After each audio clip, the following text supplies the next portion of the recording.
जय सदाशिव, ओम नमः शिवाय। आज हम उन 11 गुणों के बारे में जानेंगे जिनको धारण करने से व्यक्ति कभी गरीब नहीं रहता है, वो महाधनी होता है और जो भी कार्य वह करता है उसमें पूरी तरह से सफल होता है। जिससे पहले हम उन 11 गुणों के बारे में जानें, आप हमारे चैनल सदाशिव वेदांत दर्शन को सब्सक्राइब कर दें और इसके अलावा और कोई गुण आपके ध्यान में आता है तो उसे कमेंट बॉक्स में ज़रूर लिखिए। गुणों को धारण करने से क्या उपलब्धियां हो सकती है, जीवन में इनका कितना महत्व है और इनसे हम कहां पहुंच सकते हैं, ये स्वयं स्पष्ट हो जाएगा जब मैं आधुनिक भारत के एक महान व्यक्तित्व का संक्षिप्त जीवन परिचय दूंगा। 2 अक्टूबर 1904 को मुगल सराय वाराणसी में राम दुलारी देवी और शारदा प्रसाद के यहाँ एक बालक का जन्म हुआ। बालक जब मात्र 1.5 साल का था तब पिता शारदा प्रसाद का देहांत हो गया। बालक की परवरिश नाना के घर होने लगी। प्राथमिक शिक्षा पूरी करने के बाद आगे की शिक्षा के लिए इस तेजस्वी बालक को वाराणसी भेजा गया। 1926 में इन्होंने काशी विद्यापीठ से स्नातक की पढ़ाई पूरी की। इनका मन भारत की स्वाधीनता के लिए छटपटाता था, अतः इन्होंने विद्यार्थी जीवन से ही स्वाधीनता संग्राम में बढ़ चढ़कर हिस्सा लेना शुरू कर दिया था। 1930 में इन्होंने तन और मन से नमक सत्याग्रह में भाग लिया। वह 1942 में भारत छोड़ो आंदोलन को सफल बनाने में इन्होंने कोई कसर नहीं छोड़ी और इसी के फलस्वरूप लगभग 9 साल इन्होंने जेल में बिताए।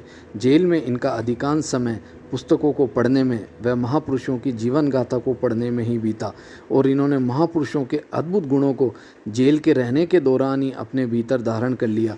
1947 में आज़ादी मिलने के बाद ये उत्तर प्रदेश के परिवहन मंत्री बने।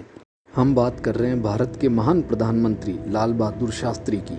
लाल बहादुर शास्त्री सिर्फ 5 फुट 2 इंच के थे, लेकिन गुणों में ये सागर से भी विशाल थे। इनके अद्भुत कार्यों और गुणों के कारण इनको केंद्र में बुलाया गया। इन्होंने केंद्र में कई मंत्रालयों जैसे परिवहन व संचार विभाग, वाणिज्य व उद्योग विभाग और गृह मंत्रालय जैसे विभागों का नेतृत्व किया। 1964 में ये भारत के दूसरे प्रधानमंत्री बने। इनके भारत के लिए किए गए कार्यों की सूची बहुत लंबी है। लाल बहादुर शास्त्री अपने अद्भुत गुणों के लिए पहचाने जाते हैं। तो आइए जानते हैं उन 11 गुणों के बारे में जिसने नन्हे को लाल बहादुर शास्त्री बनाया। पहला गुण है अपने काम के प्रति निष्ठा होना व दृढ़ संकल्पित होना। जिस काम में हमारी रुचि नहीं है उसे नहीं करना चाहिए। दृढ़ संकल्प के साथ काम करने से सारी बाधाएं दूर हो जाती हैं, वह हमें सभी चुनौतियों का समाधान भी मिल जाता है। दूसरा गुण है आलस्य रहित होकर अपनी बुद्धि और पूरी क्षमता से कार्य करना। आलस्य मनुष्य का सबसे बड़ा शत्रु है। काम को कल पर कभी नहीं छोड़ना चाहिए। जिस कार्य को आज किया जा सकता है उसे आज ही करना चाहिए। तीसरा गुण है आवेश में आकर कोई निर्णय नहीं करना। किसी भी विषय पर तुरंत निर्णय करने से नुकसान हो सकता है। सोच समझकर लाभ हानि को ध्यान में रखकर निर्णय लेना चाहिए। चौथा गुण है भविष्य को ध्यान में रखते हुए खर्च करना। आने वाले 2-3 साल को ध्यान में रखते हुए पैसा खर्च या बचा कर रखना चाहिए, जिससे ज़रूरत पड़ने पर अपने कार्यों के लिए धन की व्यवस्था करने में हमें परेशानी नहीं होगी। 5वां गुण है समय को व्यर्थ नहीं गंवाना। समय किसी के लिए रुकता नहीं है, ऐसे ही हमें भी कभी रुकना नहीं चाहिए। निरंतर अपने लक्ष्य की ओर बढ़ना चाहिए। 6वां गुण है लापरवाही का नहीं होना। कार्य को सजगता से करना ही कार्य की सफलता है। यदि सजगता से कार्य नहीं होगा तो उसमें गलती हो जाएगी और उस गलती का बड़ा दंड हमें मिल सकता है।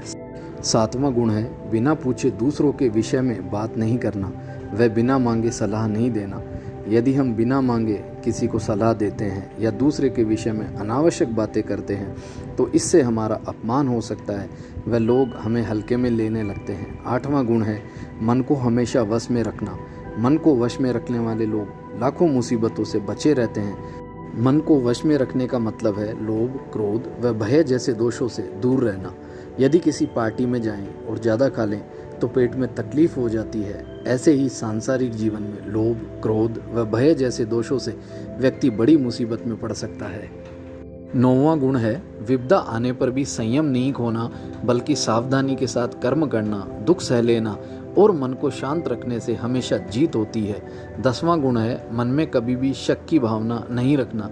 ये प्रवृत्ति किसी भी व्यक्ति को बहुत ज़्यादा शंकालु बना देती है। किसी भी व्यक्ति या कार्य को दोष की दृष्टि से देखने से हम अच्छे कार्यों व अच्छे व्यक्तियों की प्रशंसा नहीं कर पाते। वह हमारे संबंध सभी से खराब हो जाते हैं और हमारी अपने आसपास नकारात्मक छवि बन जाती है। 11वां गुण है प्रतिकूल परिस्थितियों में भी अपने पर विश्वास रखना। ये सबसे बड़ी पूंजी है, वह यही सफलता का द्वार है। और धैर्य बनाए रखना। हमें याद रखना चाहिए, आत्मबल से बड़ी जीवन में कोई शक्ति नहीं है। तो ये थे 11 गुण। उम्मीद है आपको वीडियो पसंद आया होगा। जय सदाशिव। ओम नमः शिवाय।